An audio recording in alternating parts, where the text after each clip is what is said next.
when you see that you want your community to get better, if you see racism and you don't do anything about it, or you don't vote in people that are going to do something about it, it's not going to be perfect, but it can be better. This is Catalyst, the stories behind the people building a better York. Welcome to Catalyst. I'm Rebecca Hanlon of Our York Media. Coming up, we'll be chatting with Delma Rivera-Lytle of Central York School District. We'll talk about her Puerto Rican roots, the work of her parents to uplift the community, and the legacy that she wants to leave. Before we get into that, here's a quick story about a York College student making a difference in York, brought to you by our title sponsor, York College of Pennsylvania's Center for Community Engagement.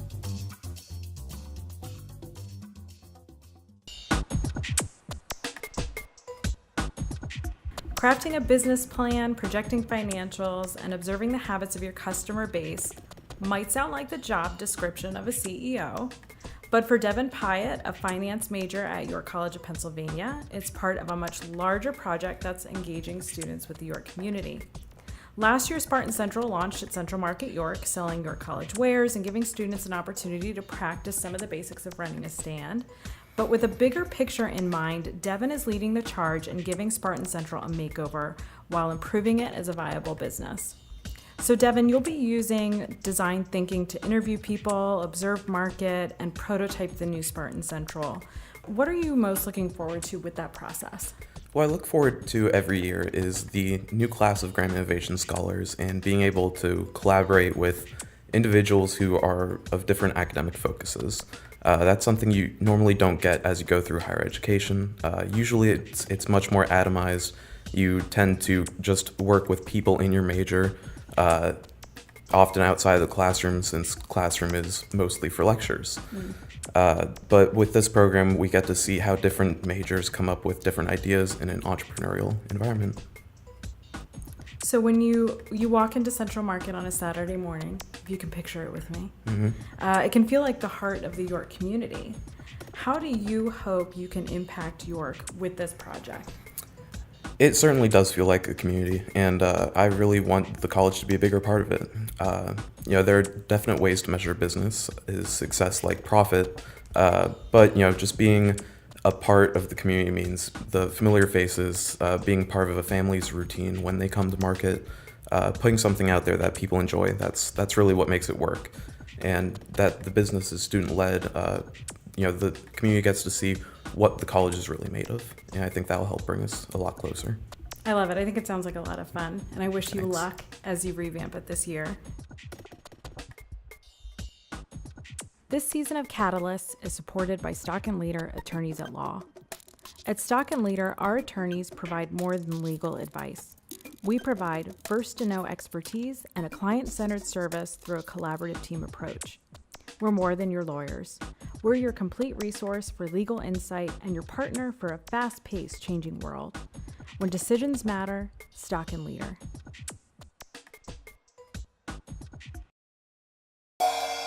And now it's time to meet our catalyst. Delma Rivera-Lytle is the daughter of Delma and Dr. Edwin Rivera, two Puerto Ricans who became heroes to a number of Spanish-speaking people in the city from the 1960s onward for their work in the community. Now, Delma, you were actually born in Harrisburg about 4 years earlier. You had lived in Puerto Rico as a young child before moving to the area with your family. But before we get into your story, can you talk about your parents, especially for people who might not know everything that they did? My parents had a wonderful journey in their life. They met in San Juan, Puerto Rico. It was my mom's first day of college, and she met my father, and they dated all through college. And when my dad graduated, then he went into the Army.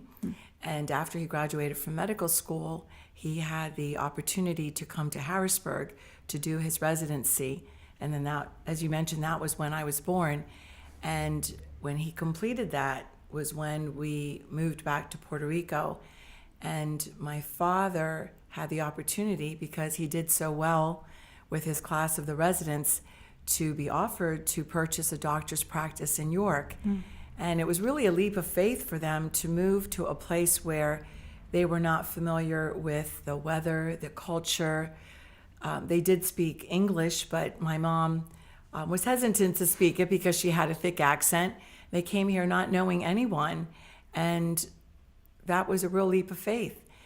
When my father moved here, the doctor that was selling the practice sent out a notice about the doctor that was coming, and some patients decided to go to another doctor because they did not want to go to a foreigner at that time, which I think is interesting.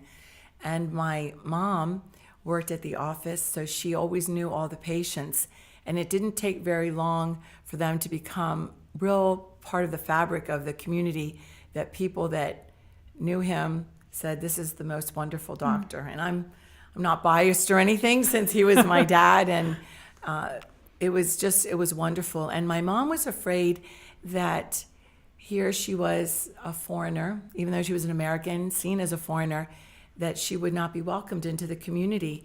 And there was an organization of the doctors' wives, the medical auxiliary, that really took my mom under their wing and made her feel welcome.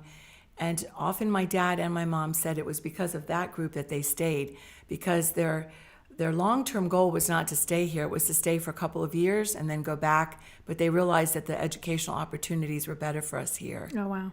That's very cool. So you've mentioned before that because of who your parents were, that you rarely felt discriminated against yourself, but you certainly saw it around you. You witnessed it happening to other people. Can you talk a little bit about that? What were some of the things that you had seen? I believe because of the position that my father and my mom had in the community, my father being a physician, and at that time having more education than some of the other Latinos here. At that time, they did not tend to be as well educated, perhaps in their language skills, were not as developed as my parents, that we didn't see that kind of prejudice.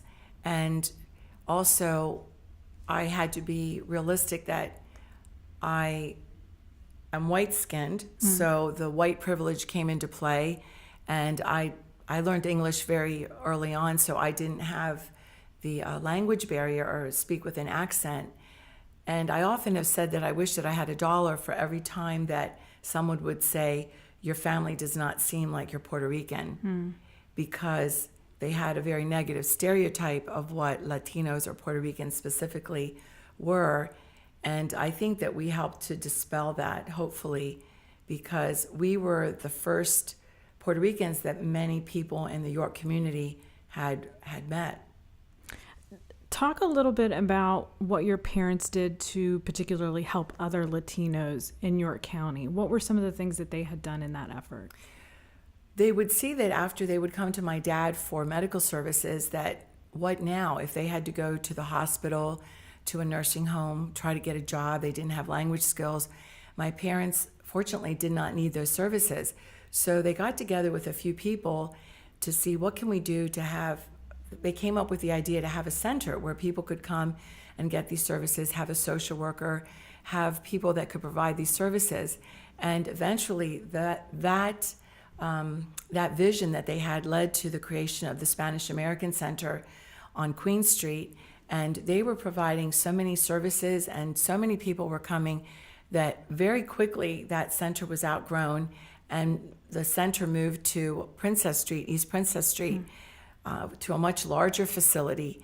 And it just kept increasing it. And it would be standing room only at times. And even though it was the Spanish American Center, it was a center that provided services for everyone that needed them. Okay.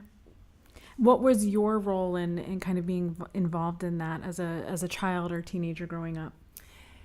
Since my parents were always there when they weren't at my dad's office, we would be there helping to clean the center when it was first purchased. My brother and I, he did his Eagle Scout project for the community room in the center. And I was one of the first social workers actually at the Spanish Center, because when I graduated from college was when the services were really at its peak there. And I worked there for approximately 4 years. So that made me very proud to be working at the center that my parents had founded. What was it like for you to be there and see them providing these services to other Latinos in the community that really needed them? It made me extremely proud.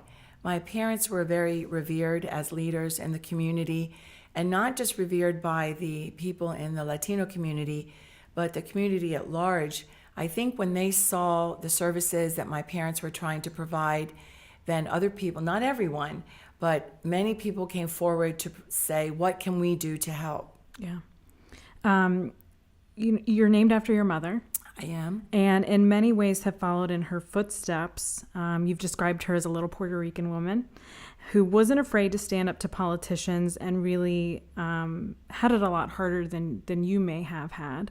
So aside from holding many of the same positions that she did and earning some of the same recognition and honors that she did, what are some things you think you have in common with her or really learned from her, or your father as well, for that matter? Well, I think with both of my parents, their faith was very important, and that was always instilled into us growing up. So I believe that that's a legacy that I've had with them, that my faith is always very important. And they always had a very strong need to be of service to others. And it wasn't that they grew up well-to-do. It was just something that my great-grandfather donated 5 acres of land to the first Presbyterian missionaries that came to Puerto Rico. And so my mom saw that here she had people in her family that donated, and that was a lot of land in the late 1800s to do something like that, but they wanted to help. And so I think that their faith, their service to community was always very important. And I don't know if I would have taken that leap of faith the way that my parents did at the time they did, to move to a place that was very foreign to them.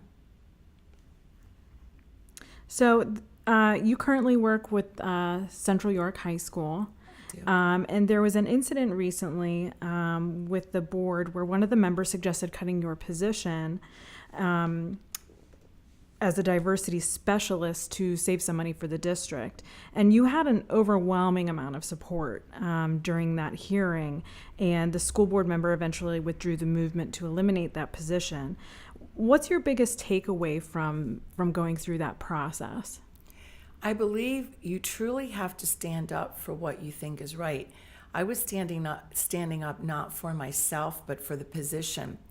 And this was something that I did that was out of my comfort zone. And I did it because of the support that we got from the community.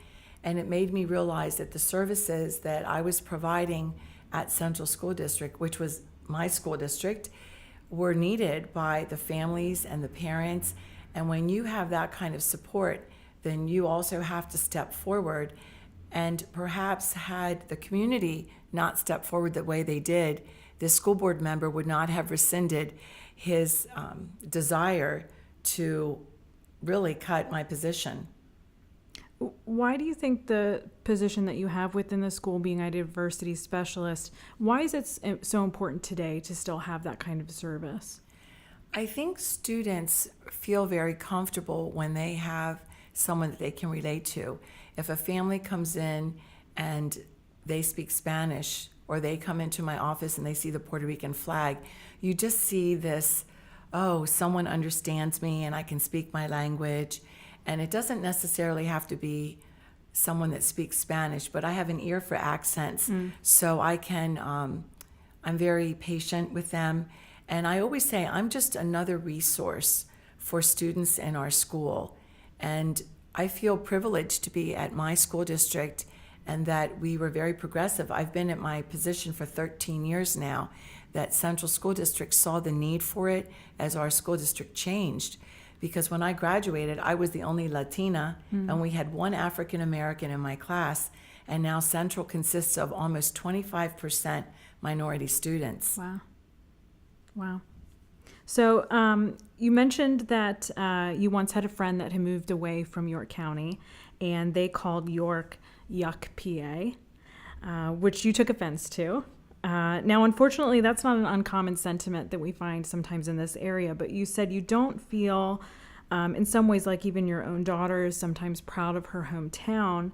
So how can we, as leaders in the community, as community members, work to change that feeling that people sometimes have? No community or no place is perfect. And unfortunately, York, especially in the last year, and we had history of riots and other negative things that have made national and international news, is when you see something negative, then what can we do to correct it? And I believe that many people in the community are stepping forward.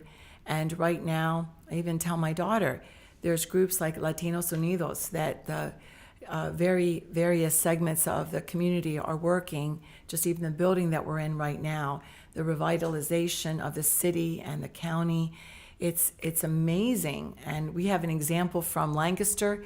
When you see that you want your community to get better, if you see racism and you don't do anything about it, or you don't vote in people that are going to do something about it, it's not going to be perfect, but it can be better. So Latinos Unidos is one thing that I definitely wanted to talk about. You do many things in the community, but that was one that I wanted to make sure that we touched on. Explain to us a little bit how that organization got started. It's very interesting. It's very similar to how the group started with my parents, that we just saw that there was a need for the Latino community to once again reunite. It seemed there was a lull, and many new professionals were coming in and wanted to start being involved with this revitalization of York. So we just had a meeting one day at a restaurant. We came up with a name. We are now a nonprofit organization. We are doing things all over the community, now getting more involved in getting chosen for boards within the community. We are very proud that we have First Friday Latino every Friday, and we use a different site within the city. And so it's really just an engagement of the Latino community here in York, and also outside of the community as well. Why is it so important that York begin to truly take an active stance in engaging more with the Latino community that we have? The Latino population, not just only in our county but nationwide, is just continuing to grow, and you have to recognize when your community is changing, and it's no longer that you can either not recognize that or not know the importance of it, or if you're a business, to know that it makes business sense also financially with all the money that Latinos are putting into our economy. So we are also working with all the different organizations. There's Indian organizations, there's a Filipino group, we work with Crispus Attucks, so it's all of us working together. What progress have you seen that you've been proud of already in the short time that Latinos Unidos has been going on? I really have to say that the way the community is reaching out to us, saying, we have a board position open, we want someone from the Latino community, or where can we get Latino food? What are the cultural events that are going on? These are the services we're providing. How can we reach out to the Latino community? So it's going both ways. So there have been a number of Latinos in York that have said they're building on the foundation that many people built years ago, including your parents. How does that make you feel, and how in your own way do you feel like you can carry on the legacy that they had? Well, it makes me very proud, because whenever we talk about what's been done in the past, it's always Dr. and Mrs. Rivera. They were the founders of the center. This is what they did. Dr. Rivera was the first Latino physician in York. And of course, that makes me very proud. And it's almost come full circle, because my mom, when we lived in the city, many people said that she should run for the mayor of the city of York, but then we moved outside the city limits, and that now I've been honored to be chosen to run for the 93rd district here for the House of Representatives. So it's just truly ironic, and I sometimes have to pinch myself and think, what would mom and dad think? And many people have said to me that they think my parents would be very proud of this. How does that make you feel, if you could imagine them seeing what it is that you're doing now? I think that they would be very proud and say that they paved the way for a lot of people and were the role models for many people to say that you can make it when you have doubts about yourself or when you're not sure what the future holds, that you just have to put yourself out there. You may have your haters, you may have the people that question, and this is not going to come to fruition. Many people did not think the Spanish Center was something that was needed or that they really supported, and my mom just kept fighting and fighting for it and got others to help her with that fight. And so I believe I have that fight. Well, Delma, thank you so much for stopping by to share your story with us and talk to us about the different things that you're doing in York. We truly appreciate it. Thank you. It's been an honor for me. If you want to check out more episodes of Catalyst, visit ouryorkmedia.com/catalyst for show notes and more. Thanks so much for listening. Please subscribe at Apple Podcasts or wherever you get your podcasts, and bonus points for leaving a review. This project was funded in part by the York Social Venture Challenge grant from the York County Community Foundation. Our title sponsor is York College of Pennsylvania's Center for Community Engagement, with support from Stock and Leader Attorneys at Law. This show is produced by Will Hanlon and Caleb Robertson. I'm Rebecca Hanlon, and you've been listening to Catalyst from Our York Media.